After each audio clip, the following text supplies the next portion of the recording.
Welcome to another episode of Chatting with Staxx. I'm your host, Bill Staxx, and today my guest is Anthony Luciano Raimondi. What's up, Anthony? All right, not too bad, Billy. What you doing? Same old stuff, man. You know, trying to get these stories out there. Yeah, I know. How's the weather up there in Jersey? No, I'm in Connecticut. It's Oh, crazy. Connecticut. I'm sorry. I was in Connecticut. Oh, it's snowing like crazy right now. I'm stuck in the house. It was snowing here, then it started hailing, then it rained. Now it's raining. Hopefully, temperature will stay in the 30s, like maybe 38, 40, and melt all this garbage. Get rid of it. Yeah, I'm tired of it, man. I don't want to see no more. Yeah, I'm done with it too. Did you? I got to tell you one of the stories with me. A lot of people ask me, that I've been lucky. I've been shot twice. I was stabbed. I was poisoned. Uh, Fell off a roof, and I'm still here. Fell off a roof. Yeah, I fell off a roof. That's another story. Yeah. Well, no, I didn't fall off the roof. I'm thinking, I fell through the roof of the funeral parlor. Leo's place, right through the roof. Yeah. How high was it? I figure 1, 2, it was 3 stories. I went from the roof. I went straight down, and I landed feet first onto a body that he just embalmed. Oh my God! That story another day. It's going. A lot of people ask me, how come I'm so lucky or whatever? Yeah, and it's a lot of things happened, and so the only thing I could think of is, I don't know if you're familiar with it. Back in 1960, I was in St. Augustine's Grammar School. That was in Brooklyn on Sterling Place between 5th and 6th Avenue. All Catholic school, St. Joseph Order and nuns were the ones who took care of you. It was December 16th, 1960. I was in the 3rd grade, Miss Piccarelli, great teacher she was. And I was sitting next to the window because if you were bad, all the bad kids went to the window. I'm the only bad kid sitting by the freaking window. I'm all by myself over there. Yeah. I remember it was in the morning, and we heard a loud explosion. I mean, it actually shook the school. And then we heard something. It sounded like a rocket coming to us. Back then they taught you, it was like that duck and cover, like, when the atomic bombs and all that bullshit was. Yeah, back then they were scared for the bombs coming over, right? Right. Yeah. Everybody's running under the desk. Me, I get up, I'm going by the window. I want to see, see what's going on. And the noise kept getting louder and louder and louder and louder. What it was a jet plane. It came in between the block, between the school and the houses. It didn't go. I was interviewed for this on the 50th anniversary. This December that passed was 60 years ago that it happened. How many people were on the plane? Altogether, there was 190-something people died between both planes. I'll get into that in a second. The plane, it glided through the block, and I was by the window, and I could see people on fire and everything. That the wing of the plane, what was left of the wing, it hit the window, and all this part of me and my face and my head was covered in glass. Didn't get any in my eye. And I told everybody when I was a kid, they told me, they says, what did you see? I told them I saw death standing on top of the airplane. Everybody thought I was nuts. Now, the plane glided down and it hit ground between 7th and 8th Avenue on Sterling Place. Mm-hmm. Once it landed down, about maybe 10 seconds later, it exploded. Took out 14 brownstone houses, took out a funeral parlor, part of the steeple in St. Augustine's Church, part of the steeple in the Pillar of Fire, up on Flatbush Avenue. I don't know, God knows how many cars and everything on Flatbush Avenue where people were walking. And there was a guy that was selling Christmas trees. He was up on 7th Avenue. They never found his body. Now, what it was the 2 planes were over Staten Island. They crashed over Staten Island. One plane crashed in Miller's Field. Everybody died. The other one on Sterling Place. But what happened, one kid fell out of the plane. And in Methodist Hospital in Brooklyn on 7th Avenue, they have a plaque with his name. I think his name was Stephen Baltz. I'll get to him in a second. And The money he had in his pocket that didn't burn up was change, and it's in the plaque with his name. He was about 11 years old. He was going home for the holidays. This Wow. kid, we couldn't tell if he was white or black. That's how bad he was burned. Anyway, they got us out of the school. My mother, my aunts, they come running up to get all of us out. The gasoline, the jet fuel was running down the block, burning on fire, melting the snow. Body parts all over. When the ambulance guys, they seen me, I had glass from here, all here, in here, under here, nothing in my eye. They put me in the ambulance. And when they put me in the ambulance, they put me in with this kid who lived for the one day. Now, I told everybody I saw death standing on the plane. And people, how can you see death inside the plane? I never said somebody, bunch of people wrote that because it's in my story. Morons, I said on the plane, standing on the plane, not in the plane. And I'm telling you, he went like this to me with his hand, and he went like that. Everybody thought I was nuts. Now, when they were putting me in the ambulance, there was me and this kid. I was telling my mother and everybody what I saw. They thought it was from the shock of the jet coming through the block because it glided through. It didn't come through fast. It glided through. Like I said, Roseanne Scotto interviewed me. 1010 Wins, Channel 11. They all interviewed me. When they were putting me in the ambulance, I seen him walking down the block. And I kept telling everybody, there he is, there he is. He's walking down the block. And where? I said, over there.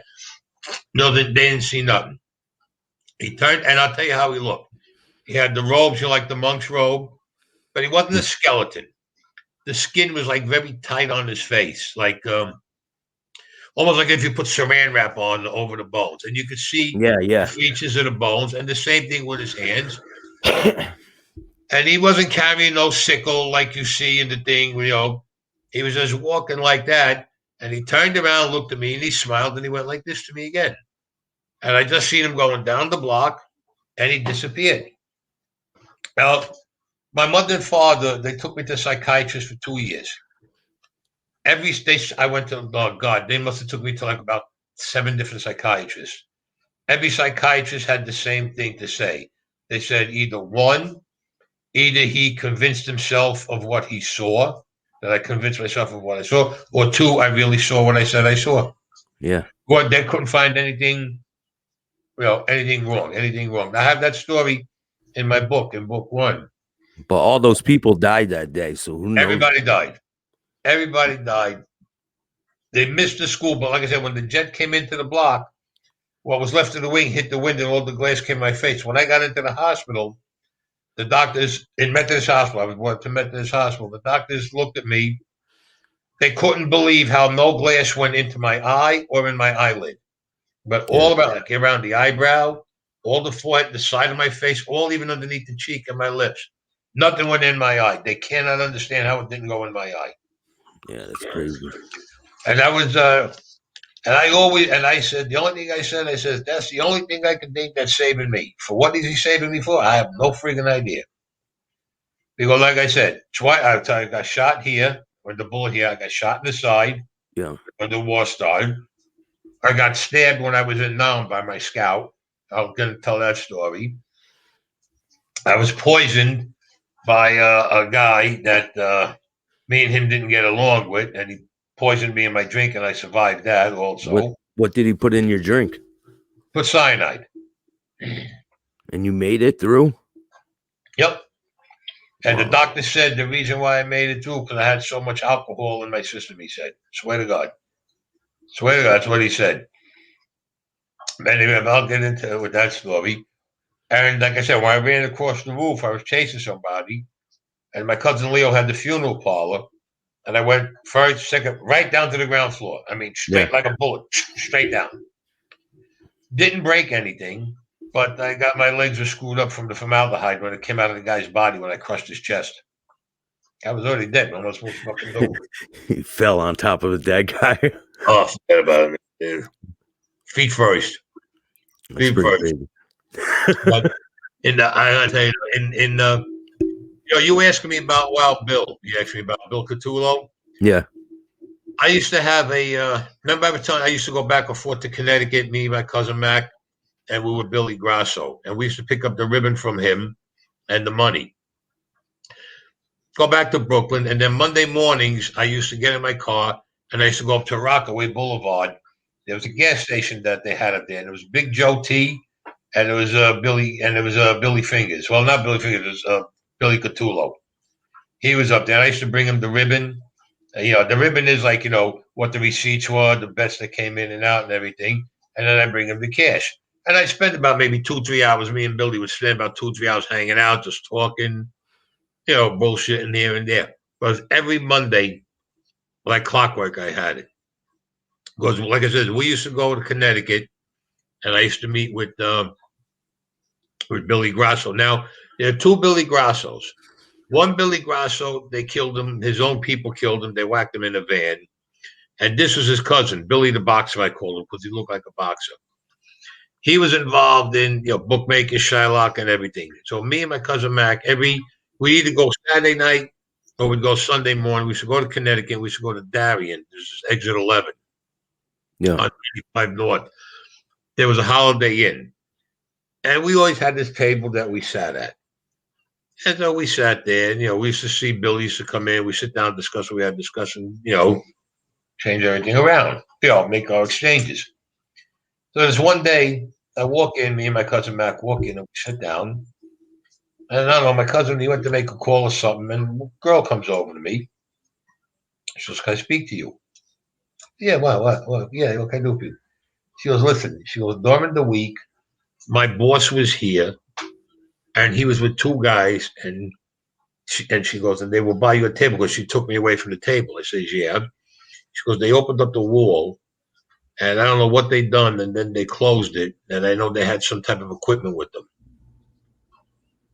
I looked at her, I said, "Okay, you don't need to be a rocket scientist to figure out it's FBI that did it, doing it." Yeah. My cousin comes back to the table. He goes, I says, I went like this, Tim. He goes, "Let's go outside." I said, "Let's go outside and get a smoke." We went outside. I said, "Listen," I said, the hostess up at the stand over there?" He says, "Yeah." She told me that her boss was here during the week with two guys. They opened up the wall. They did something, and she saw electronic equipment. I said, "But I think the wall is sealed." She goes, "Let's go back inside and take a look." I go back. Where we sat, there was never an electric outlet. All of a sudden, there's an electric outlet over there. Yeah. Under the table. Got up and we went outside. I thanked her. Her name was Sandy Springer. So Billy comes and he sees us outside. He goes, "What's going on?" So I said, "Bill, listen, this, that is what this girl told me inside." He goes, "You mean Sandy?" I said, "Yeah." He goes, "I know her brother, Dave. He's around me. He owns Springer Pavement Company up in Connecticut." I said, "So she's legitimate?" He goes, "Oh, yeah." He goes, "Listen to what she said." So he calls her out, and she's telling him the same thing. So then we started going to Fairfield, Connecticut. We started going into the Rusty Grotto, Angelo's place I was telling you about. Yeah. We used to do our business over there. Everything was fine. And, come back into Brooklyn, like I said, Sunday. And then Monday I used to go up and see, Big Joe T, and I used to go see Billy Catullo. But Billy Grasso, who got clipped, he was the guy that got clipped at the phone booth. That after he got done talking with me and Mac, we just turned around and we left where we were going. Somebody just walked up and popped him behind the head. But what we found out, he got pinched for drugs. He was doing a drug deal. He got pinched, but there was no record of it. The stool pigeon on the case gave him up to everybody, and somehow they got the records. And there was a paper, I think they called it a proffer or something like that, where he signed that he was going to testify. Yeah. The word came down, this guy had to go. We didn't know nothing about it until the last minute. And I liked him. I liked Billy. He was a nice guy. But see, I used to call him Billy the Boxer because you ever see a boxer if they've been hit a couple of times, how their face changes? Yeah. That's the way he looked. And he got clipped also. And he was with the Petriacca family also. He was up there. But unfortunately, things don't go the way they're supposed to go sometimes. There's nothing. You got to pay the price. It was the fact was nobody really gave a shit that he was into drugs because he was a big man up there. The thing was, you made a deal. The way whether they're your friend or not, you can't warn them about anything, otherwise you'll get clipped, right? Yeah, you can't. Yeah. Well, it came down, and the commission said he had to go. So, unfortunately, with him, he went. Now, back in 1977, you remember Scappy, my friend I was telling you about? Yeah. I could pull We up had a a guy picture. around us named, Scappy. Is yeah, that Scappy? that's Scappy. We had Yeah. a guy, if I was able to get that much of his face in the picture. We had a guy around us, Joe Silvas. Joe was Portuguese. Looked like he just got off the boat from Italy. He was around Scappy, and he was doing numbers, sports, Shylock, and he was operating out of Fifth Avenue and Fifth Street, and there was a schoolyard, and he used to hang out over there. This was like 1977, Yeah.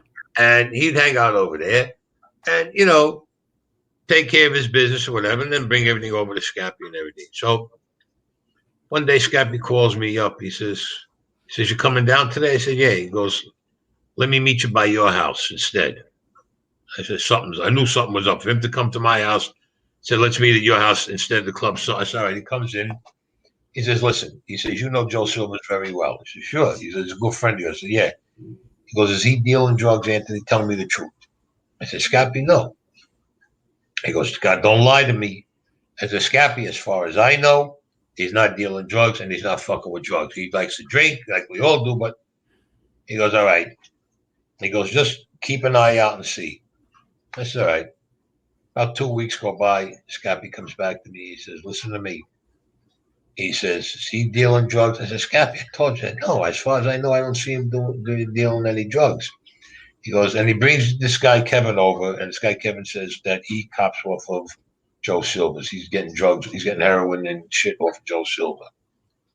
I said, "Scappy, if he is, this is news to me. It's the first time." He says, "Listen," he says, "talk to him, tell him I said to stop." Scappy liked him. This is the funny part. Scappy liked him.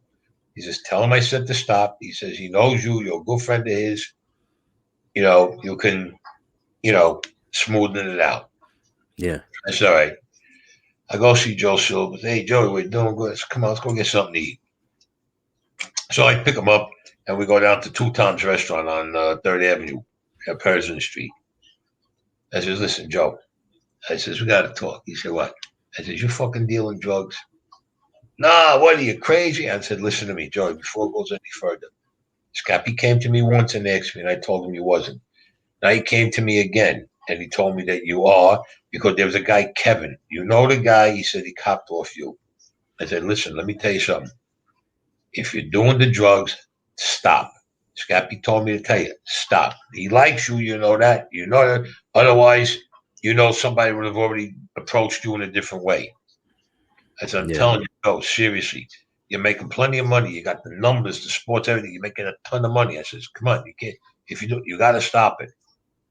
He goes, "Okay." About a month goes by.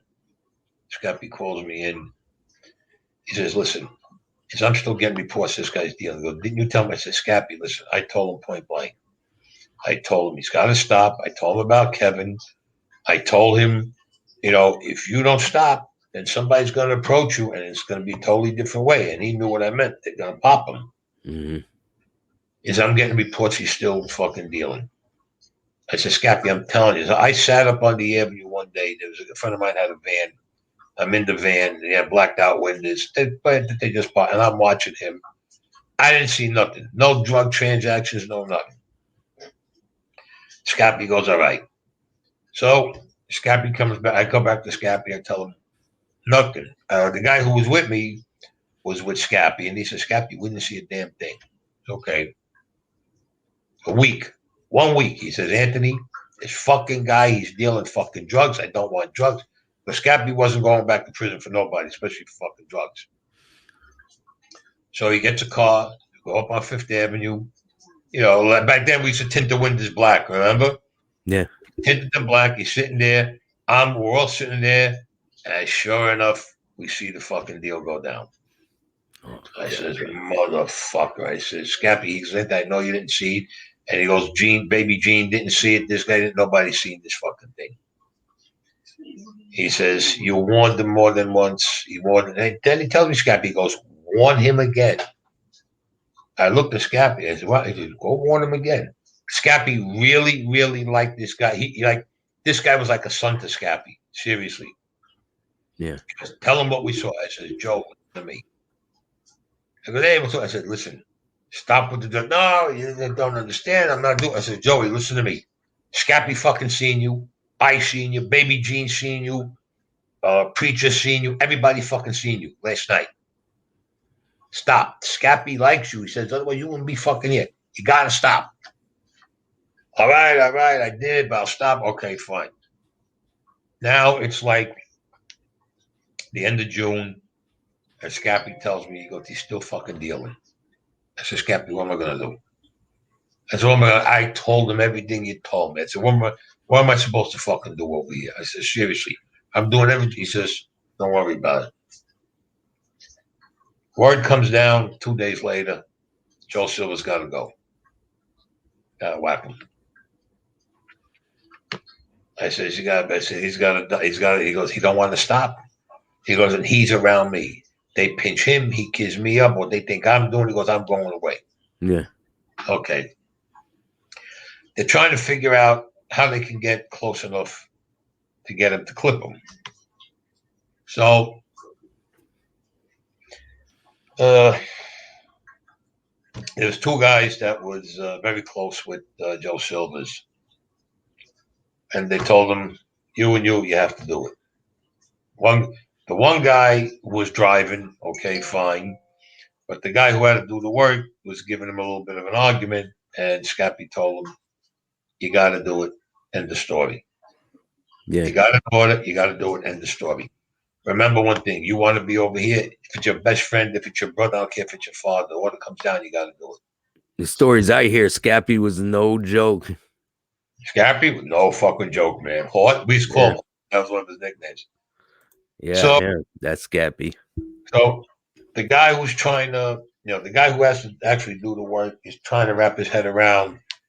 Here's a guy 40 years since he's a kid, and you got to end his life.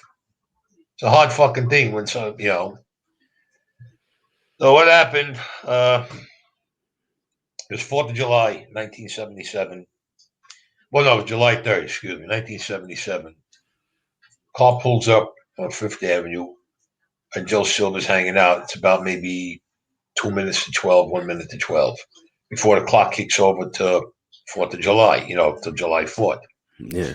And back then, we used to keep the fire hydrants on very low at night because in the summertime, kids used to run in. We used to even drink cold water out of it. I mean, because that was the coldest water you could ever get. Yeah. So car pulls up, and the guy in the passenger side turns around and we see, hey, Joe, how you doing? Blah, blah, blah. The way the story goes. And all right, he goes, why don't we go get something to eat? He says, nah, I'm not hungry. He says, well, I'm thirsty. I want to get a little bit of water.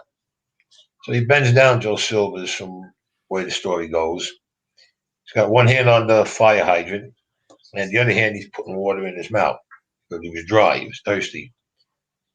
Looks up at the guy in the passenger seat, turns around and tells the guy, if it had to be anybody, I'm glad it was you. And he turned around and put his head down. And the guy just took him right out. The guy popped him 3 times. Took off with the car. And the clock just struck July 4th, midnight. Yeah. It was like July. I'm not sorry, it's AM. It was July 4th, but it was midnight. It was AM, 12 AM on July 4th, and car took off. There was a loud noise, because you heard heard 3 gunshots going off, but then people were shooting fireworks at midnight also over there, to bring into the 4th of July. Yeah. And then I don't know, a couple of minutes later, you heard a lot of sirens. So what they done, there was a guy, Joe Carpets. Joe Carpets had a, what do you call it, scrap yard. You bring cars in there and you crush them up and whatever. So they went down to see Joe Carpets, who was still there that night. He knew to be there. because he knew he had to get rid of a car. He was a made guy, Joe Carpets. They went down to 4th Avenue, drove into Joe Carpets' place. Hey, what's doing? Okay, good. Listen, car. He goes, no problem. Joe Carpets got the car, and they put it in the crusher. Then says, give me the guns. They gave him 2 guns that they had. 2 guns went in the crusher. Then they drove up to there's a Foster Avenue. There was a place years ago that had the oven that you put the car in, and they crushed up the car with 2 guns inside the car. 2 guns were still inside the car. And they Put it on the melted truck. down. Huh? They melted down. They put the car on the truck, drove up to the place up on Foster Avenue that Joe Carpets had. Crane picks up what's left of the car, the squared off piece, it's all crushed up, puts it on the conveyor belt, right into the oven. Yeah. Right into the oven and melted it. Meanwhile, when it's in the oven, it's in there maybe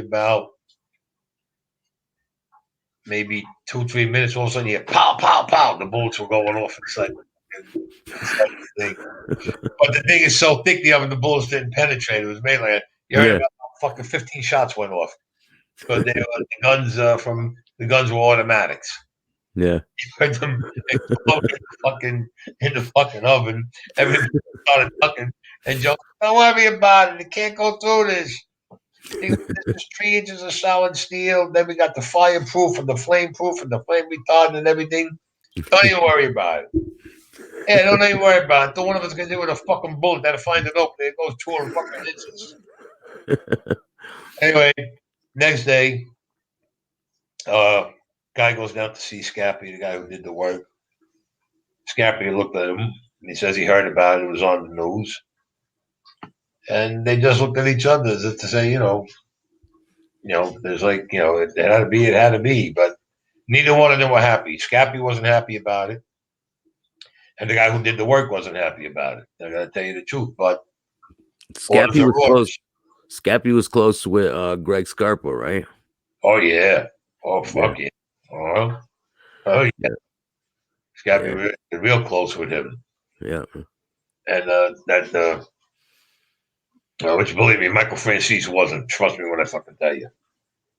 Kid tried to make himself like he was. Yeah. But that's a bad situation. See, when you get a call like that, then you got to do something. You got to do it.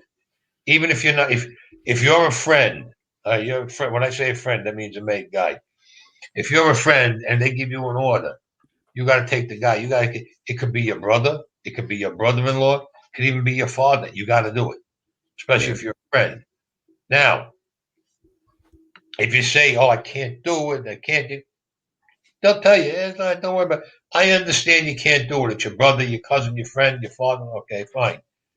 They'll get somebody else that'll do the work, but as they're doing the work on him, somebody's doing you. But they got to get rid of you. Because now we can't trust you. Yeah. Now, if you're not made yet, they'll tell you point blank, you know the guy, this is what it is. This will get you to make your bones. You have to do it. And you do it, you do the work, you made your bones, you're definitely going to get made. Same difference. If you don't do it, you're going bye-bye. The guy's going to die anyway, whether you do it or not. He's going to die. So if you're an associate, you got to do it to get your button if you're being groomed to do that. Exactly. Because every associate doesn't get groomed to get their button. No. I want to make that clear for people. So like every associate isn't built to get their button. Well, I wasn't an associate. I was connected. That's what I know that. I'm just saying, like a lot of people use the word associated, and I was connected. Yeah. All right. So I was being groomed right. They all knew that years ago. They knew from when I was a kid, this guy's going to get his button. Yeah. Now, like I says, if you're you're over there, you're doing what you got to do, and they tell you got to do what you got to do to make your bones. Like I said, if you don't do it, the guy who they're telling you to whack, he's going to die anyway. So, and you're going to die. And you're going to go with him. Exactly. So I look at it this way. Do like what Billy Catullo said to me. He said the same words. What Billy Catullo said to me was, If it had to be anybody, I'm glad it was you, but I didn't whack him because he took off that day. He said because he knew that I would make him have an open coffin.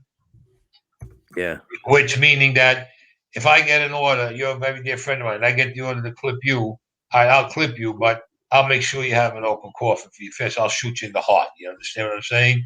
Yeah. In the back, in the heart, in the chest. They don't care as long as I do it. As long as I do it. It's a good life. Well, let me explain. It's a good life, but it's a treacherous life. Yeah. Very treacherous. Now, like I told you with Joey Scorpo, where he got whacked, it was either his brother-in-law or his son-in-law gave him up. This is Bill When they Catullo. killed. No. They didn't. No. That's not Billy. Not for Billy Couture. Joey No, Scorpo.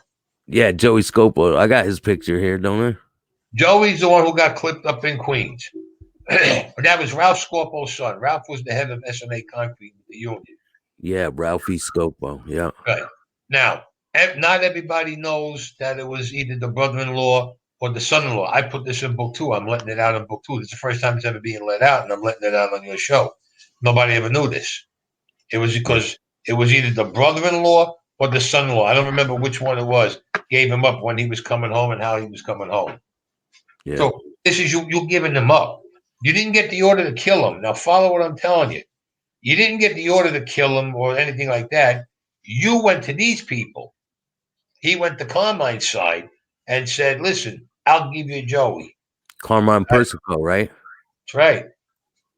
He went to his side of the family. He didn't go see Carmine. He didn't see Carmine. Yeah. Or Carmine was away. He didn't see Carmine, but he went to the Persico fraction of the family, and he said, "I'll give you Joey Scorpo." Like I said, it was either Joey Scorpo's brother-in-law or it was his son-in-law. But the thing is this: what I'm telling you about that there's a lot of deceit and there's a lot of treachery. Here's a Yeah. guy who did this because he was promised what? He was going to get a button. Yeah. He was promised he was going to get his button. So you give up your fucking father-in-law or your son-in-law or your brother-in-law, rather. I mean, come on. How much of a fucking low life can you be? Yeah. That's fucked up. I mean, they gave him up. And like I said, when they sat down to make the peace, like I told you, there was Mac, there was me, there was what's called Chubby, and there was what's his name, the old man, he just died, Joe Smash. And they said this is the one who gave him up. I don't remember, like I said, if they said if it was his brother-in-law or if it was his son-in-law that gave him up. They said that's who gave him up to get Yeah. this. And they said the guy approached them with the promise that he would be getting his button. And he got it done, right? I don't know if he ever got the button because I don't know who it was. It's not my concern. Yeah. You know what I'm saying with that. But this is what I'm trying to say. You got a lot of deceit, a lot of treachery, a lot of nepotism in there. It doesn't. It like I said, it's good in one way, and I'm going to tell you the truth, and it's bad in another way. Yeah. Yeah. I mean, you got to look. You got to look over your shoulder. There's no two ways about it. But you know what? It gets to the point where you get tired of looking over your shoulder, and you just go out and do what you're doing. Hey, we're going to go out for the night tonight. Okay, let's all go out tonight.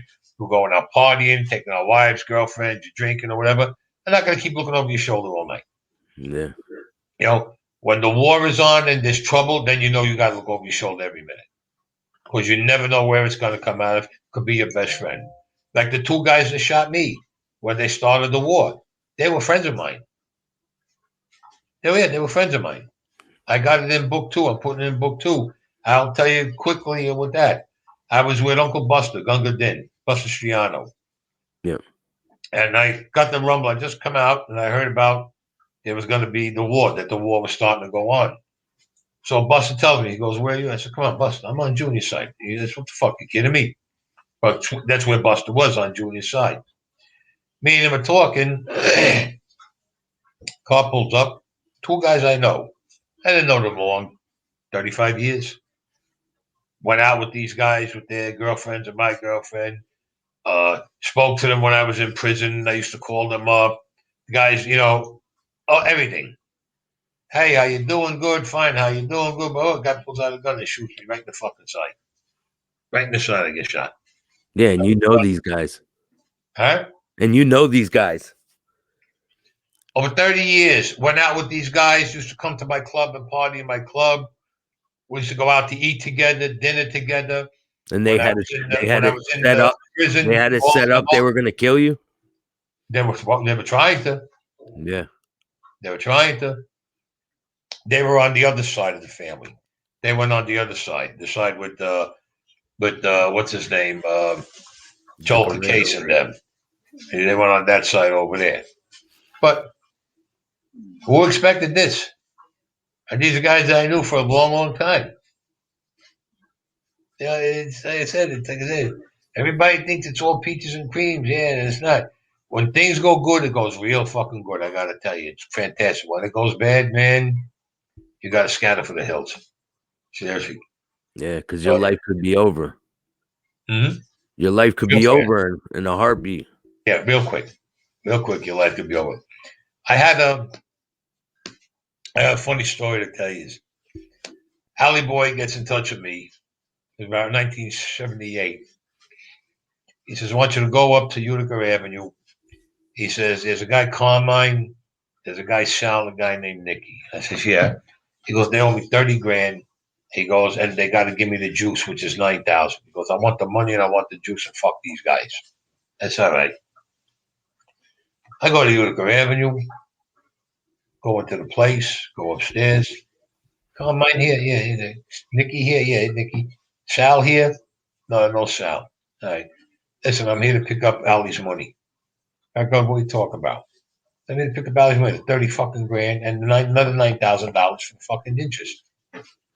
Well, I don't know what the fuck you're talking about. I said, you go, who the fuck? I said, you know, Ali, Persico. I don't give a fuck. And this guy's going on and on. I said, hey, listen, don't give me no fucking hard time. Just give me the fucking money and I'm out of here. I ain't giving you shit. I don't owe this guy a fucking thing. So the guy's sitting at the desk, and on the desk, you know those it's like a triangle shaped plaque about that long. It's Yeah. got your name on it. It's made out of wood. Yeah. I picked it up and I cracked him right in the fucking head. I opened up. I gave him a fucking beat. This guy. And Carmine comes running over. I started giving him a beat. I beat these two fucking guys unmercifully. The guy's going, all right, no more, please. I said, okay. I'll open it. He opens up the safe. He hands me 30 grand. There's not another 9 fucking thousand. And I take the 9,000. I said, you know what? Fuck you. For my trouble, I went in there and I took 10,000 off for myself. I said, I'll be back next week. You better have the fucking juice. I got the principal, but you better have the interest. I get back in the car. I take off. I go back down to 3rd Avenue. Walk in the dip. Allie's sitting there. He goes, how'd you make that? Here's your 30,000. Here's a 9,000 interest. He looked at me.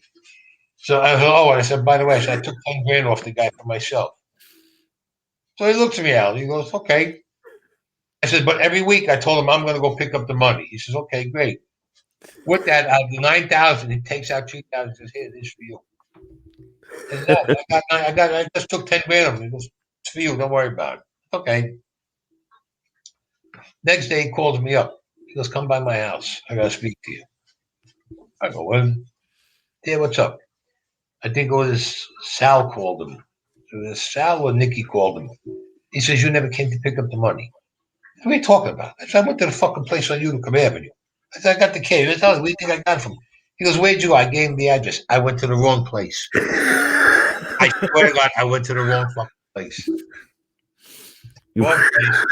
So I turn around and tell him, hey, listen, these guys are going to have money for us next week. Fuck it, I'll go get it. He goes, what are you, nothing go down to the fucking cops there? You're going to get pinched. He says, stay the fuck away. Did you ever go back there? No, I never went back there, no. Go and meet Nicky and them down on today. He goes, go meet them. They give you the 30 grand plus the interest. It's all right. I'm walking out of his house.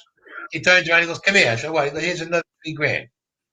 Sally, you gave me 6 grand. I took 10. He goes, yeah, but he goes, this 30,000 is in my pocket. He goes, and I took, he goes, you know what? I give you 6 grand. So he goes, I got 33,000 in my pocket. He goes, it's got nothing to do with my money. I go down. I'm in Bay Ridge. I go to 4th Avenue, 98th Street, where the big cannon is overlooking the water. Guy Nicky and them are there, gets in my car. Hi, Anthony, how you doing? All right. Now, they already heard what happened because it went all over the fucking neighborhood already.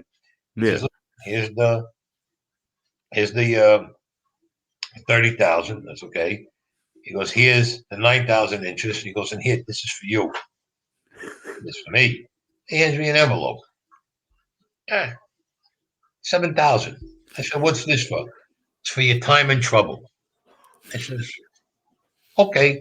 He goes, and tell your friend, you don't have to come to see us anymore. We will be there and bring you the money. Just tell us where you're going to be, and we will bring you the money. I said, okay. So now I go back, and Allie goes, what are you doing? I walk into the dip. He goes, here's 30,000. Here's the 9,000. He goes, and he gave me 7 for myself. I said, okay. So Allie goes, good. He goes, you know what? Here, take this. I had another 3,000. You gave me 9,000, Allie. What the? What? I goes, listen, I made $26,000 in 2 days doing nothing. I'm making a mistake going to the place. And now giving me all this money for. He says, listen to me. He goes, I got my 30 grand here. I says, right. He goes, I got $9,000 interest that's coming to me, right? Yeah. He goes, so I got my principal back. I got all my interest, right? I says, yeah. But now I got another 30,000 in my pocket. That doesn't have to do nothing. He goes, and they're gonna come bring the money every week. He said they're gonna bring it down here. They called me up. And so I thought they were gonna bring it to me. He goes, they don't even want to see you, these guys. They're scared fucking shit you're gonna kill one of them. Because what Yeah. happened up on Utica Avenue with the guys on Utica Avenue. Yeah. So they came and paid their money. So it's okay. The guy came down every fucking week like clockwork. Right? Yeah. Came down, he was giving him the money. I made 26 grand. For doing what? For making a mistake. I made a fucking mistake. I made $26,000. That's hilarious. Now, I go, it's about 70, about 78, I think it was. Again, it's 78, I think it was, 78, somewhere around there. Had a rabbi, who was a very dear friend of mine, Norman Rader. He goes, listen, Ed. He says, I got a spot on Utica Avenue between H and I. Okay. He goes, we can get the whole building, downstairs and upstairs. He goes, we can get it for like $600 a month. How the fuck are we going to get that building? He goes, don't worry about it. He goes, he's into us for a lot of money. I said, what do you want to do? He goes, let's put a bingo parlor there. I said, bingo? Because I got the bingo parlor in Florida. He goes, listen, we put a bingo parlor here because we'll make money. All right. So we had the downstairs, I paid a bingo parlor, and then upstairs I had for rent. We opened up the bingo parlor, it seats 150 people. Mm-hmm. 90% of them were women that were coming in there. Right? All women coming in to gamble. Now, the first couple of nights I'm in there, and I'm saying, oh, this isn't bad. We're making money. And then by the third night, Rabbi Rader comes. He goes, here. He goes, here's the bets and everything for the horses. What are you talking about? Well, the women were betting on the fucking horses. Here. Oh, here's for the numbers. The women are playing the numbers. Here's sports. The fucking women were gambling better than the guys. They were playing numbers. They were playing horses. They were sports. Plus, they're gambling in the place. Plus, you Yeah. got bingo going. I said, Mika, we got a great fucking deal over here. So now, this guy comes to Rabbi Rader, and he says, I want to rent the upstairs. He says, what do you want to make? Because I want to make a photo studio. So he gets in touch with me. And yeah, a photo studio? Yeah, let him open up a photo studio. No problem with that. Guy goes up and he opens up a place. It's called Caribbean Photo Studio. All right, that's all right. It's a nice deal. After about 3 weeks, the rabbi comes down. He goes, hey, I got to talk to you. I said, what? He goes, listen. He goes, you remember that place we went into that guy to make the photo studio? I says, yeah. He goes, I get there in the morning. I see about 15 girls leaving and 15 girls coming in. I says, what? I'm telling you, 15 women leave and 15 are coming in. Yeah. He goes, how do you know that? He goes, I counted them. He goes, and then during the course of the day, I see guys going up and down all fucking day long. I said, really? I'll be up tomorrow. Next day I go up. I walk up the steps because you had to walk up steps. I open the door. They buzz you in. I walk in this way. There's a plexiglass thing that she had over here with the counters all closed with doors over there. I look over here to my left. Yeah. It's a big open room with couches. About 15 girls, all in fucking nightgowns, teddies, nightgowns, shit. Whoa, wait, what the fuck? No, excuse me. I says, who's in charge over here? She goes, who wants to know? I said, I want to know. She goes, well, who are you? I said, who am I? I said, I'll come through the fucking glass. I said, if I cut your fucking face up. I said, who's the guy? She goes, Cheech. I says, get him to come out here. Yeah. The guy don't come out. I said, get him to come out here. All of a sudden, this guy comes busting through the, yeah, I'm Cheech. Who the fuck wants to see me? As I do. And he goes, then who the fuck are you? He goes like this with his finger in my chest. That was the last thing he remembered till he woke up after I knocked him out. I beat him up all the fucking place. Customers are running out of the fucking place. All the girls were hiding in the side. I told him when he came to, I said, listen, you cocksucker, you opened up a whore house up here. I said, this is my fucking territory. You got a whore house. You tell me a photo studio. I said, now here's what we're going to do. It's a cheat, right? Yeah. Okay, here's what we're going to do. Every fucking night, I'm going to send somebody up here and I want an envelope. You understand? You're open 7 nights a week. 7 nights a week, I want a fucking envelope. You miss one night. One, I'm going to come up. I'm going to put a rope around your neck. I'm going to hang you out the fucking window from the second floor. You understand? Every fucking night. I was getting 900 a night off this guy. Yeah. A year. Had him there 5 years. 900 a night. He was giving me. Not so I won't go back up there and beat him up.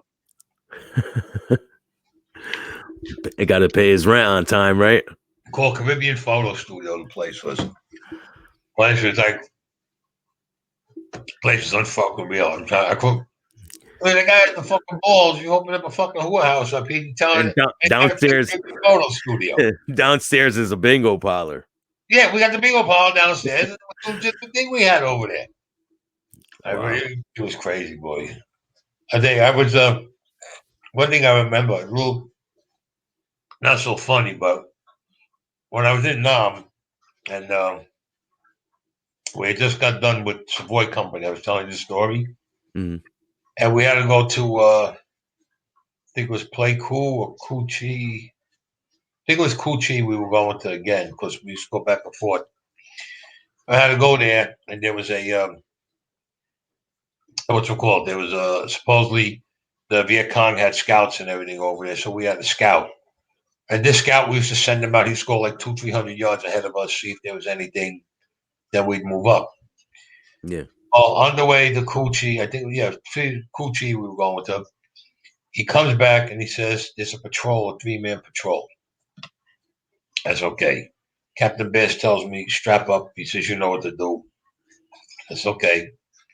And I go, I had a 270 Weatherby I was using with a silencer on it. Beautiful bolt action rifle. Beautiful fucking rifle. I go at night and I see like there's 2 guys. One guy's sleeping. Like, okay, I'm not gonna put it. There's a fire. One guy's sitting by the fire, sitting down. The other guy's over there, he's sleeping, and the other guy to the right, he's like on patrol walking around. So I'm looking and I says, all right, so I could take this guy out with no problem. So what I did was the guy who was sitting by the fire, I aimed and I was watching, I aimed for his chest because he was like up, I don't know if he was having a cigarette or something. I aimed, I got the mark right on there in the center of the chest. I let the round go, killed him instantly. The guy just went back, boom. That's it, gone, over and done with. Now, the guy who was sleeping, I couldn't hit him because there was a bag. When he moved in his sleep, he moved with the bag. So if I would have shot him, I would have to shoot through the bag. And if you go through the bag, the bullet might not kill him and everything. And if I was going to shoot him, the only part I was able to get him, say, from his waist down. That's not good. I got to get in there and kill him. So I said, you know what? I got to go in and I got to kill this guy. I have to actually go into the camp. I'm making my way through the camp, nice and quiet. Got my boots off so that the boots don't make no noise on the leaves or anything. My feet were all fucked up at the end of that night, let me tell you. Yeah. I get in, I had a double edge bar. I had a double edge K-bar. This son of a bitch was shit. You could shave with this. That's how sharp it was. I got so close to the guy, I could feel this fucking breath on my fucking hand.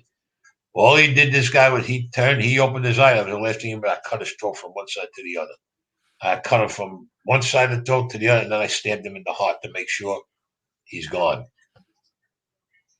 Now I got to get the guy on patrol. Yeah.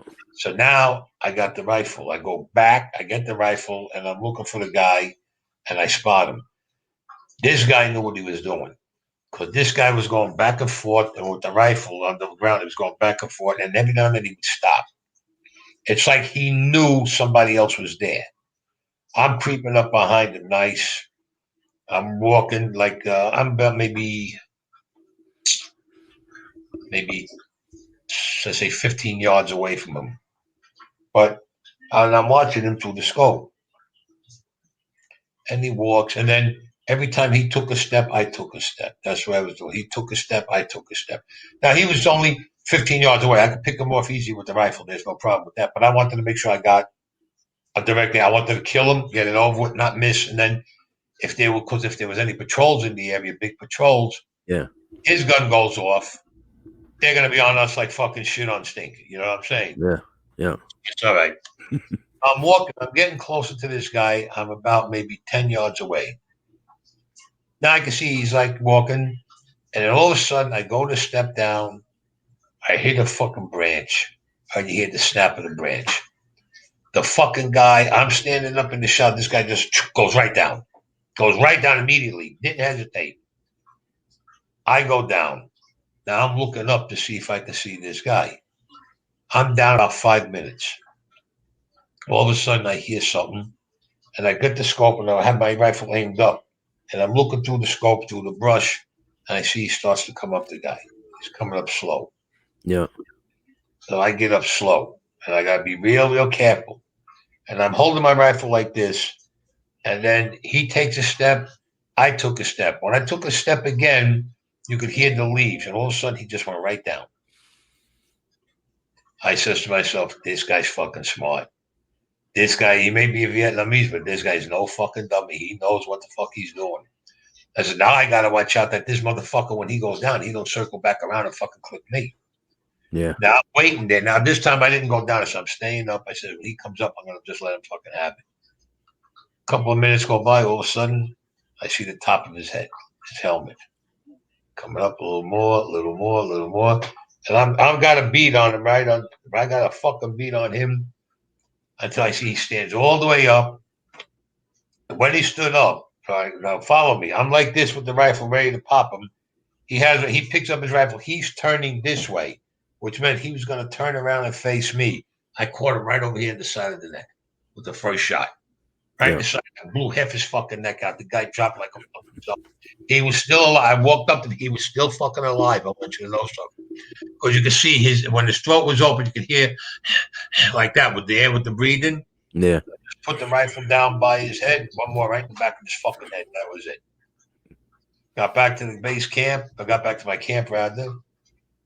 Captain Emil Bass goes to me, I said, it's all clean. I said, no problem. We keep on going. It's about maybe 4 days later, whatever. Scout comes back to me. He says, there's another, what's we'll call it? Another patrol, 3 guys. Back out on the field again. So now I'm saying to myself, you know what? I'm going to do this different. I left the rifle. I took my bayonet, my K-bar. I took my 45 with a silencer on it, and I took my wire. That's all I'm going to fucking need.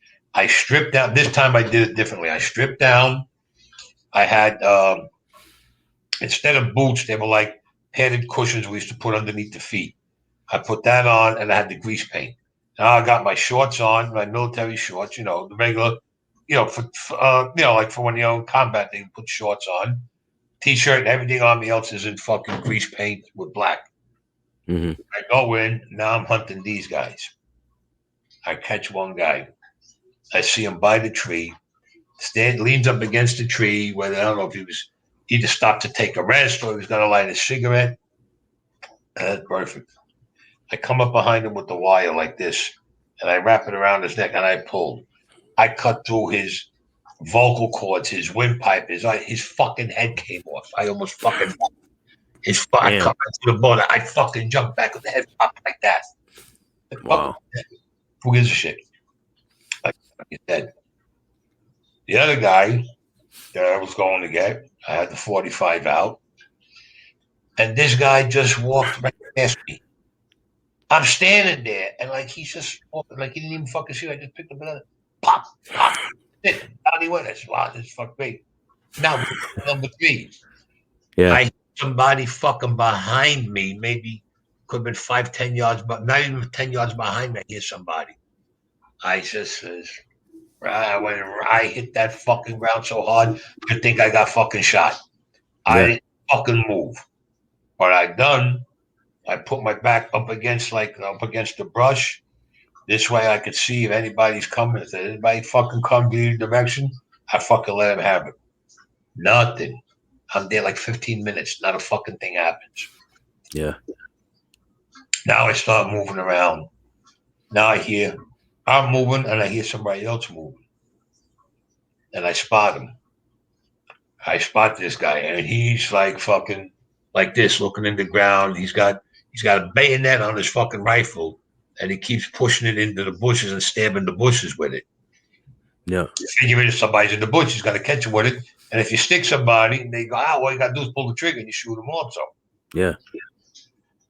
this guy sees, he was just looking, didn't see nothing. So you have a cluster of trees. I went around the cluster of trees and I fucking stood there. Didn't fucking move. I could hear him walking and I'm looking around the cluster of trees. I couldn't see him good, but I could see the glint from the bayonet that he had on the end of the rifle. You understand? Because the Yeah. bayonet, some of them were dull, some of them were black, some of them were shiny. He had the shiny fucking blade, like the chrome blade. Yeah. Seen the glint, that's good. I'm standing there, I'm watching, and I can see the glint, and I'm looking. I turned around so fast like this, I was face to face with this fucking guy. He looked at me, he went to make a move. I put 3 bullets right in him, right there. Boom, 2, 3. This guy just, he didn't fall down. He's the best part, he didn't fall down. He was Just like, stood there. just stood there staring. And I'm looking, I'm saying, the fuck? Now, I didn't even pick up the fucking rifle. So I just hit him like that. He went right back and went down. He died instantly. That's what, because I was asking Captain Bass about it. He said, when you popped him, he died instantly. His body froze in that position. Wow. He says, what happened when you pushed him? I said, his arms, nothing moved. He just went back with the gun still holding up there. That's it. That night, I couldn't sleep. I was up. I was going back and forth all night. I was sleeping. I was up. I was in the tent out of the tent. I said, you know what? I said, I'm going to sleep outside. I'm sleeping outside. And it's over there, it's pitch dark, And I woke up sometime during the middle of the night with a bad pain over here. And I open my eyes, and who do I see? My fucking scout is sitting over me. He stabbed me while I was sleeping over here. I still got the scars. I got 2 scars here. Why did he Pulls stab the you? blade out, sticks me again. And now he's trying to push his body weight on it. I couldn't talk. I'm gagging, and I'm trying to fight this guy up, but I was getting weak because from the pain. I'm pushing this guy. I hit this guy. I couldn't get him off. Finally, I got my hand on my sidearm. I got my sidearm out. I'm raising it up, and I'm trying to push him off of me because he's trying to push it in to make it go through, come out my back. Right in his head. You heard the gun. Bang! His fucking brain splattered all over. Everybody jumped up. What the fuck? I still got the blade sticking in me. I said, they breached our security. They looked at me. The doctor says, don't move him. I was in shock. They said I went into shock. But I'm going to tell you something going back to when I was a kid. When I was wrestling with this guy, he was on top of me, all right? And had all his weight on the blade, and I'm trying to push him off. I said it when I was a kid. I said it when I seen the plane go down. I seen it when I was going in the ambulance. I saw death behind this fucking kid.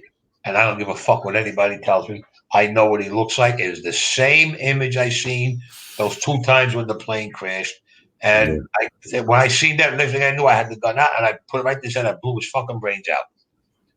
Now they take me there. Now all the lights, every fucking thing goes on. They're going crazy all over the place.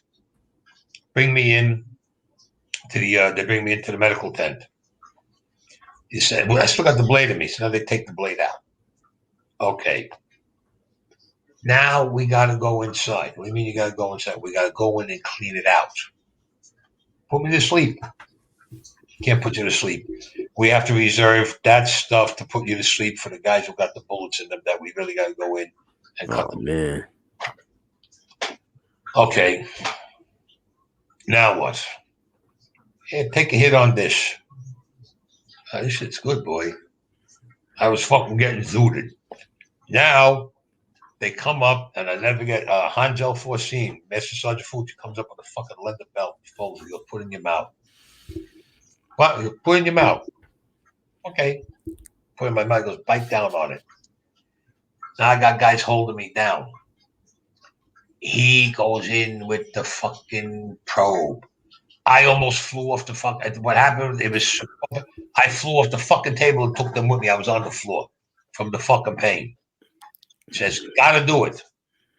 All right.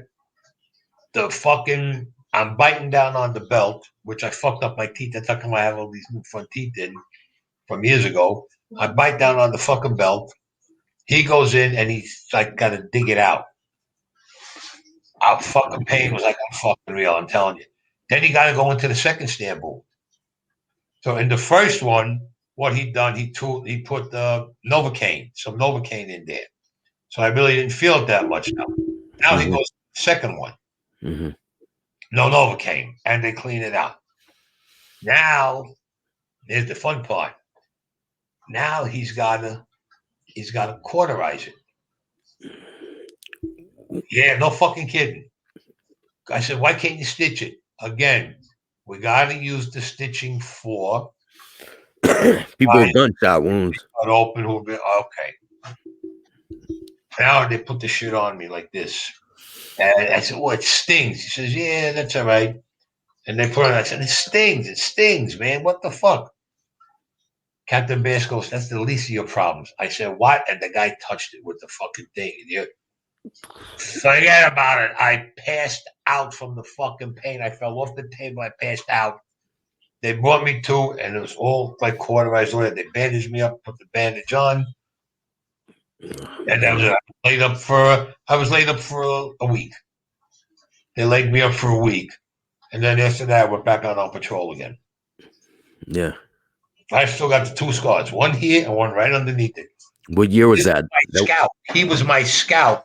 He was the little prick that was going back and telling me there's a scout patrol there, there's a scout patrol there. Turned out he was NVA. He was the fucking enemy working with us. What year was this? Huh? What year was this? That happened in, that was 1972. When all this was going on.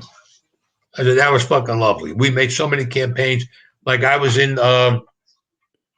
Haiphong. All right. Haiphong, I went there, was 19. I was in 7. I think it was in 72 also. Yeah, Haiphong was in 72. We were told, got to dig trenches and dig tunnels. Tunnels that we can go into. We got 3 days to do it. And we got to shore it up with timbers that we were cutting the trees down and cutting them. Cap, what's going on? This is Anthony. They're going to bomb us. Oh, who? The Viet Cong? He says, no, our own people. What the fuck? Why don't we get the fuck out of here? They're bombing the whole countryside of Haiphong. We won't be out in time. Nixon gave the order to bomb Haiphong. Made the tunnels, went underneath. They fucking bombed the fucking shit out of Haiphong. I mean, they had from concussion bombs to fragmentation bombs to fucking napalm, every fucking thing. After they got done with the bombing, we didn't come out until the next morning. True, you know what it looked like? You know what I say? It looked like a battlefield. It looked like a desolate fucking area. Everything was down. I mean, it was fucking down. I mean, like before that, there was all trees, jungle, and it was just gone, right? Before that, there was. The optional word is was trees. This looked like something out of a horror picture. You know what I'm saying? Where you see everything is desolate. Now we get the order. We got to leave Haiphong. Okay, we leave Haiphong. We went to. I think we went back to. I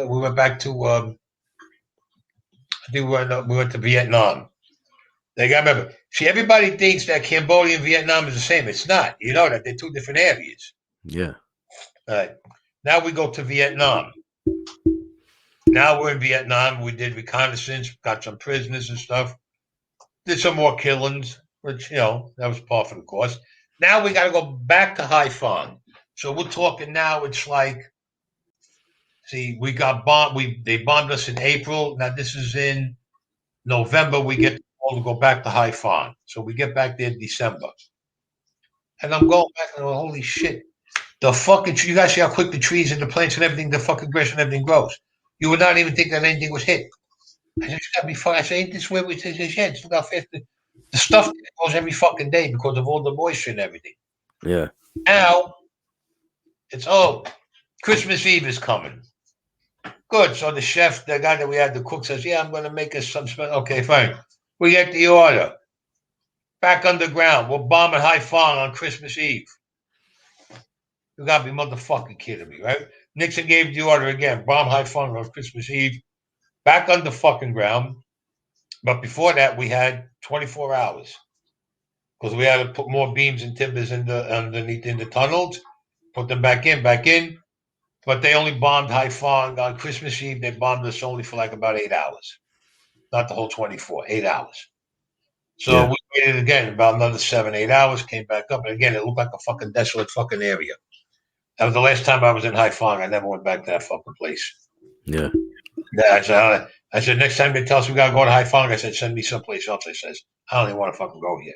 So when you got out of the military, you went back on the streets with your skills from the military.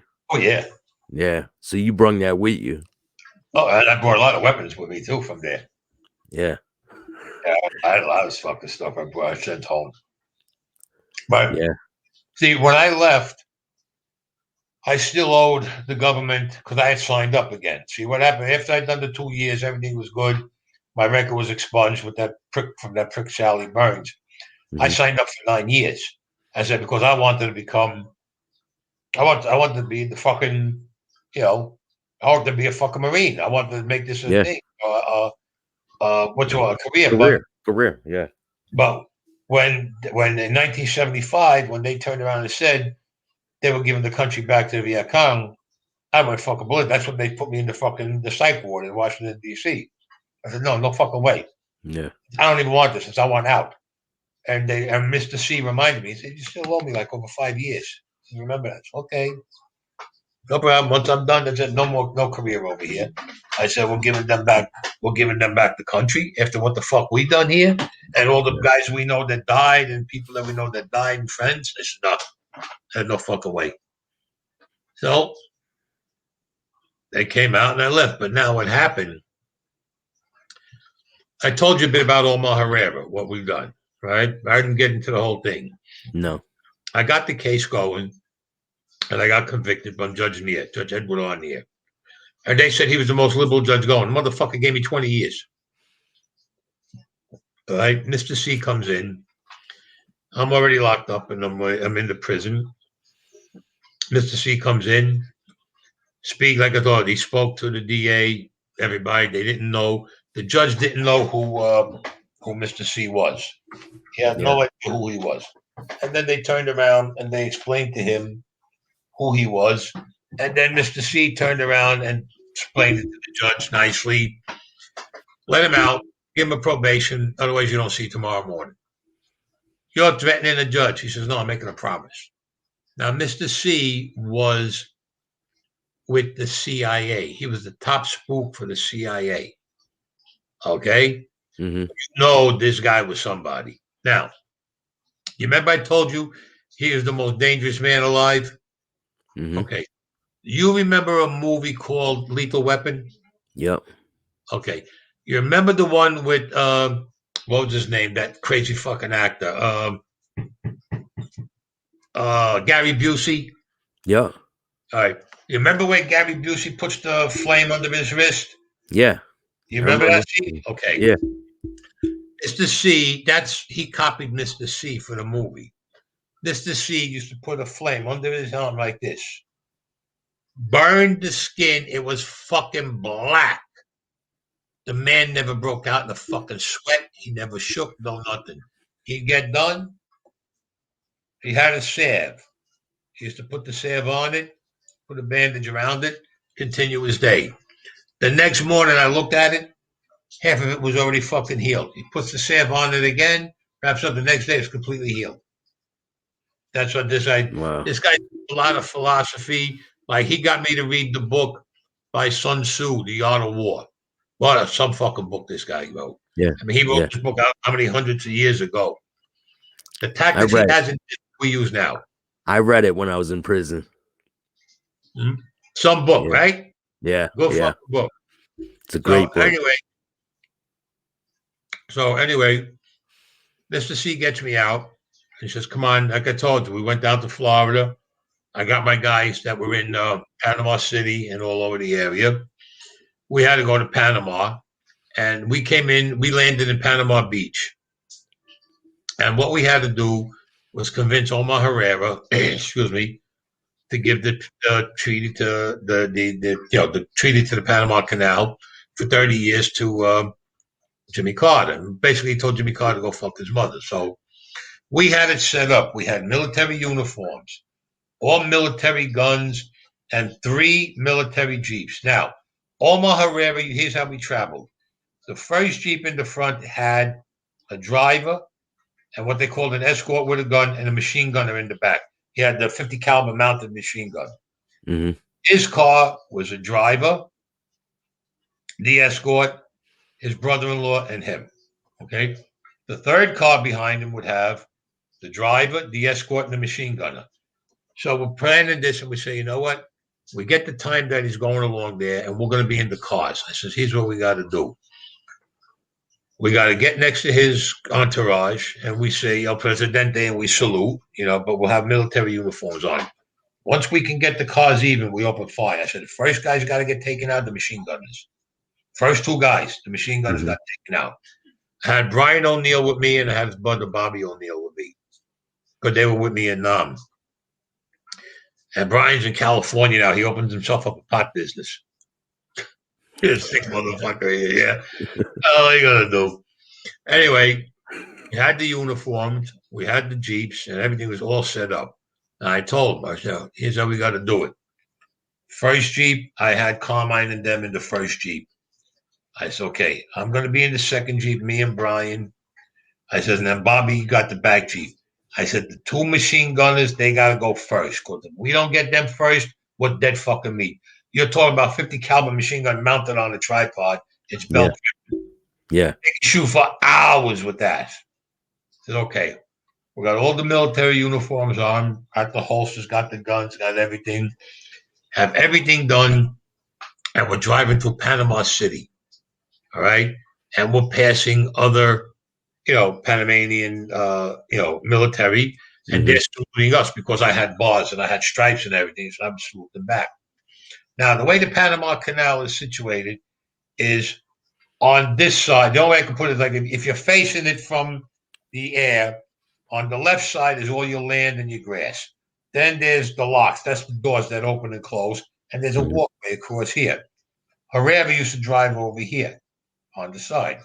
Yeah. So what we did, we went. What we did was now we circled all the way around until we found out that he was driving on the side of the locks. All right, we had a spy out there. Let's put it that way with the radio. I told us, call. All right, we come zooming up, nice. I says, don't go fast. We got to make it look good. Drive up, and we just seen the back. I just see the back car, and the machine gunner's looking at us. Machine gunner looks at me. I look up at him. He stops. He goes like this. He salutes. I salute him back. I looked at Brian. I said, "Oh boy!" I said, "We just fucking made this." We pull up for the first car that on my entourage was with the first car of his. My car was next to his. Bobby's car was next to the guy behind us. I go, El Presidente, El Presidente. He turns around, salute him. Everybody salutes him. I said, the salute went down. I turn around. I tell him I had the walkie-talkie on. I says, everybody in position? Yeah. Now, they opened up on the 2 fucking machine gunners. The one car in the front crashed into my front car. The other one in the back, he crashed into the mounds of dirt and where the grass was. I says, "Get out of the car! You got to kill everybody." I opened up fire. Me and Brian O'Neill opened up fire. We killed the driver. We killed the escort in Omar Herrera's car. The only two that were alive by the time this got done was Omar Herrera and his brother-in-law. I forgot the brother-in-law's name. It escapes me. The brother-in-law. I didn't like this fuck anyway. I go up to Omar Herrera and I tell him, "Okay, you're the president. Here's what you're going to do. You're going to give the treaty to Jimmy Carter. When he comes here, he's coming here in 2 more days. You're going to give him the treaty. Now, if you don't give him the treaty," I says, "and you keep this up, like I told you before, I told him, I'm going to come out in the shadows after you get done fucking your wife. I'm going to cut your head off and leave it on the pillow. So when she wakes up in the morning, your head's going to fall on the floor." Then I told the brother-in-law, "And he don't do it. You kill him and you give him the treaty." He mouthed it off to me, and I told you I shot him in the legs. Well, this is how it went off. And Omar Herrera gave the treaty to Jimmy Carter. Yeah. Okay. Jimmy Carter was happy he got it. He came back to the States. And then I went back, I got back to the States and, I changed everything. I went back and back down to the diplomat and everything, nice Shylock and everything going on. And then we get the thing that Omar Herrera left and somebody else went in. Florencio Aguilar. That was the prick's name. Lorenzo Aguilar. That was that motherfucker's name. And then we heard that these guys take over. And then we were told, these guys got to go. We don't like them.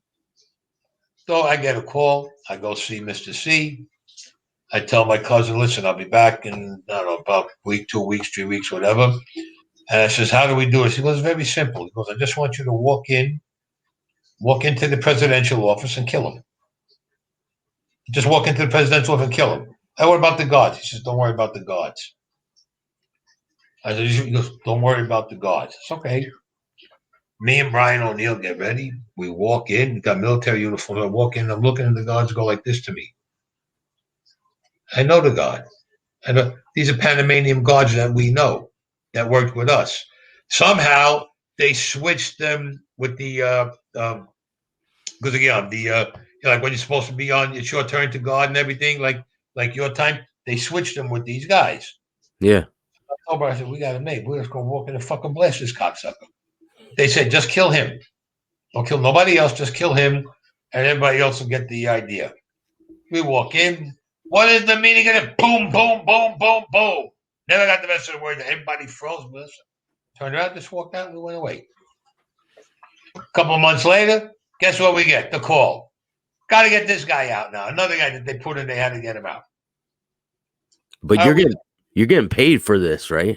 Yeah, this we're getting paid for. They said, "So how do we do this guy?" It's very simple. He's gonna be in the town square. I says, "Yeah. Let's go over there and just kill him." He said, "Don't worry about it." So what happens? I go back. Guys in the town square talking to everybody, talking. He's running for president again. He wants to be elected president, being they put him in when the other guys got killed and everything. And he's big shot over there. And I'm looking around. I'm saying, "Boy, a lot of these guards look familiar." And I'm saying, "That's cool." Walked up. "El Presidente, yes, what can I do for you?" Pow! And right there. Popped him. Fucking gone. Over and fucking done with. No more. Ready to come back to the United States. They turn around. They tell me, "Can't come back yet. You and your guys." I said, "Why? What the fuck happened now?" "You got to go down to the beach. There's a boat coming in. You got to meet the boat. You're going to be part of this guy's escort that we're putting into power." I said, "Okay, so what's the point?" He says, "Got to let the people in Panama know, and the military guys who might have objections to this guy, got to know he's got the backing by America." Yeah. Okay. Guy comes. He's off the boat. Very nice guy. "How you do?" "Okay." Spoke English. Spoke English fucking great, let me tell you. Bringing him in. I get the guy's name. You know who the guy was? Oh. Manuel Noriega. Panamanian strongman. We brought him in, put him in put him in the Capitol, put him in the President's Palace, got him in. They seen that they had America was backing him up, that he had American power. Any of the guys that were going to try to create like a coup or go against him, it was squashed. They said, we're not fucking with America. Well, I'm one of the guys who brought him into power and put him back in the fucking house. But I'm not one of the guys who took him out. I would have loved to have been there to fucking take him out. Meanwhile, here's the Panamanian fucking strongman. They put him in there and he's got fucking drugs going all over the fucking place. Yeah. But you work with the government. It's the government does what they want. But I didn't work with the FBI. This was CIA guys that we worked with. Yeah. Because you got to remember, I was in special operations. I was in special forces.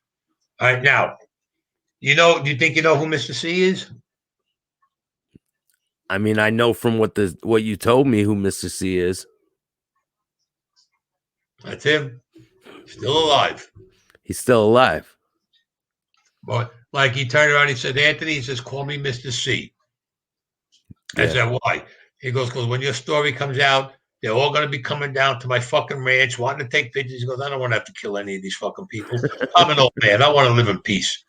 Yeah. He goes, you'll be responsible. And then he already tells me, he goes, you'll be responsible for everybody that I kill, he tells me. Oh, you fuck, I'll be responsible for everybody you kill. He goes, when I'm dying, he goes, then I'll tell you to release my name. He goes, but the best thing is, he says, give them little bits and pieces about me, and then they'll figure it out for themselves who I am. He's an old man by now, right? He is about 80. He's 88 or 89, somewhere around there. And I'm telling you, he is still the most deadliest fucking guy going. And I don't give a if he lives to be 100. Let's put it this way: if he was in a wheelchair where he couldn't fucking walk and he couldn't pick up his arms and he was still able to move his head and talk, yeah, still, my opinion, he's still the most deadliest fucking guy walking the face of the earth. Believe me right there. This guy taught me so much fucking shit. I mean, and this guy, he had no qualms about killing. No qualms. To him, like I said, life and death is all the same.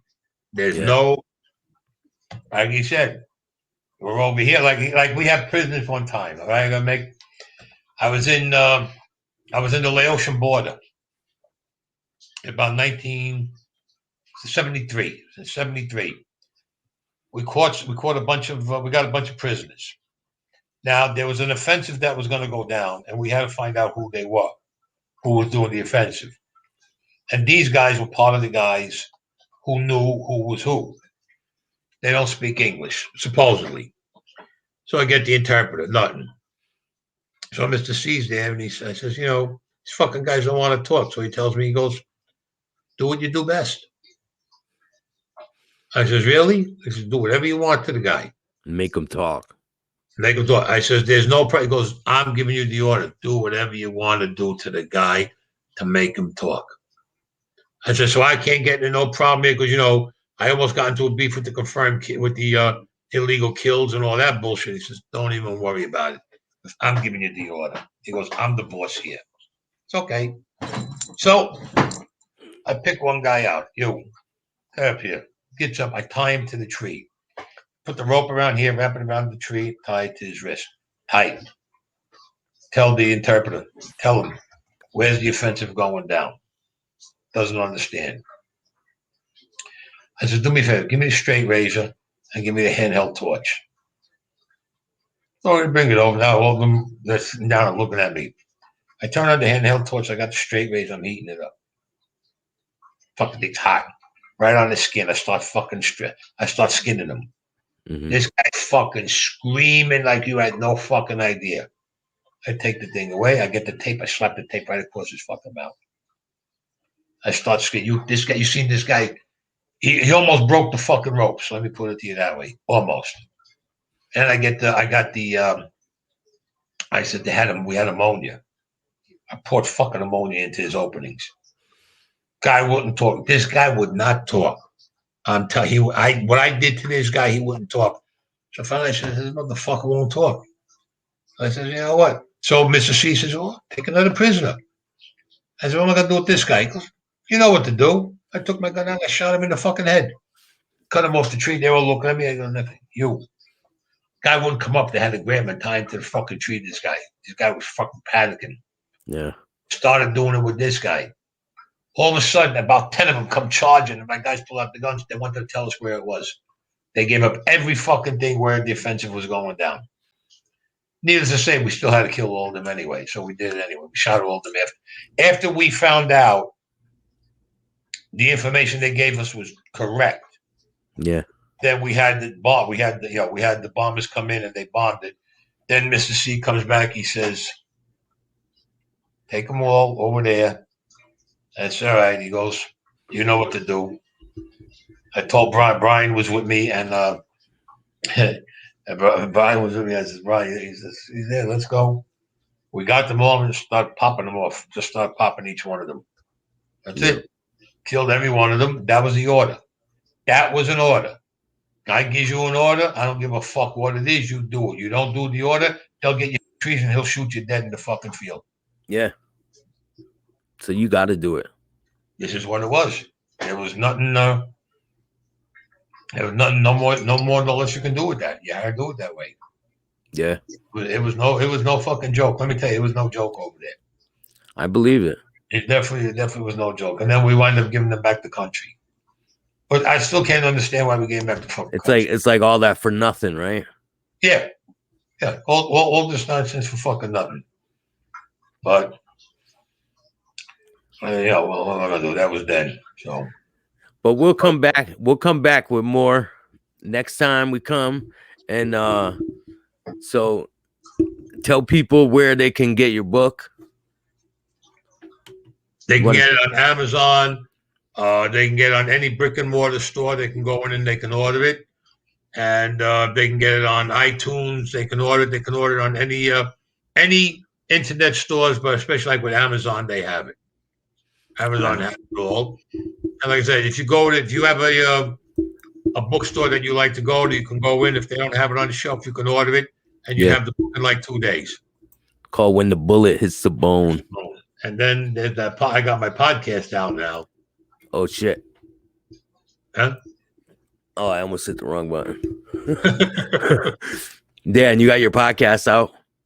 Podcast now has 10 episodes, and it's titled The Enforcer, and it's on iTunes, it's on Spotify, and it's on Apple. You can get it. It's free. You don't have to pay for it. But there's 10 episodes for this year, and then I'm going to be filming for season 2. I'm going to film 10 more episodes. There should be probably altogether there'll be about 100 episodes. Yeah, altogether. That's awesome. Yeah, I can't wait. Much more I have to put in it. Yeah, I'm going to be releasing a lot of episodes with this, so it'll be good. We'll have you back on too.